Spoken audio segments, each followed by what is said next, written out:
The economy is strong, is strong overall, and has made significant progress toward our goals over the past 2 years.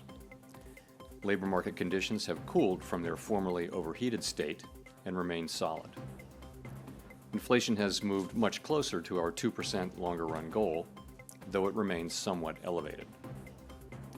In support of our goals, today the Federal Open Market Committee decided to leave our policy interest rate unchanged and to continue to reduce our securities holdings. We see the risks to achieving our employment and inflation goals as being roughly in balance.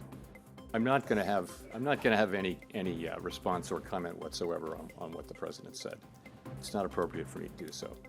The public should be confident that we will continue to do our work as we always have, focusing on using our tools to achieve our goals and really keeping our heads down and doing our work, and that's how we best serve the public. With our policy stance significantly less restrictive than it had been and the economy remaining strong, we do not need to be in a hurry to adjust our policy stance. At today's meeting, the committee decided to maintain the target range for the federal funds rate at 4.25% to 4.5%. We know that reducing policy restraint too fast or too much could hinder progress on inflation.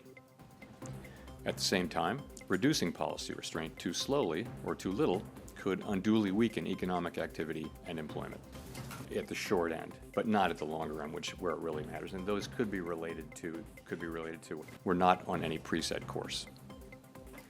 In the current situation, there's probably some elevated uncertainty because of significant. And for that reason, we're going to be focusing on seeing real progress on inflation, or alternatively some weakness in the labor market before we consider making adjustments.